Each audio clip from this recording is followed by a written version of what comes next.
প্রিয় শিক্ষার্থীরা, যাদের পরীক্ষা 28 তারিখ থেকে এবং যারা বৃত্তি পরীক্ষা দিবে তারা একটু সৃজনশীল অঙ্কগুলো মনোযোগ দিয়ে দেখবে, কারণ সৃজনশীল ছাড়া তোমাদের কিন্তু সাধারণ অঙ্ক থাকবে না। দুই নম্বর, মিস্টার রাহুলের দৈনিক আয় 850 টাকা এবং মিস্টার রবিনের দৈনিক আয় 750 টাকা। ক নম্বর প্রশ্ন হলো, মিস্টার রাহুলের 6 মাসের আয় কত? 6 মাসের আয় কত? এইখানে বলেছে দৈনিক আয় 850 টাকা, আর এখানে বলছে 6 মাসের আয় কত। তাহলে আমরা লিখব 6 মাসকে আমরা ভেঙে ফেলবো, লিখব 1 মাস সমান 30 দিন।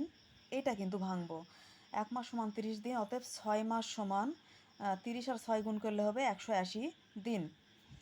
তাহলে এখন আমরা লিখতে পারি দৈনিক আয়, অর্থাৎ একদিনে আয় করেন 850 টাকা, একদিনে আয় করেন 850 টাকা, অতএব এখানে বের হয়েছে 180 দিন, অতএব 180 দিনে আয় করেন 850 আর 180 গুণ করলে হবে 1,53,000 টাকা। এই পাশেই গুণ করে দেওয়া আছে। এবারে খ নম্বরে আসি।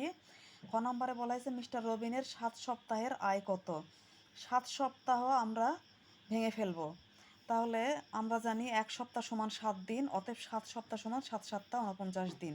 এবারে আমরা লিখব মিস্টার রবিনের দৈনিক আয় কত? 750 টাকা। তাহলে এখানে লিখতে পারি একদিনে আয় করেন কত? 750 টাকা, অতএব 49 দিনে, এই যে 49 বের হয়েছে, 49 দিনে আয় করেন 750 গুণ, এই 750 গুণ 49 গুণ করলে হবে 36,750 টাকা। এখানে পাশে করে দেওয়া আছে গুণ, উত্তর 36,750 টাকা।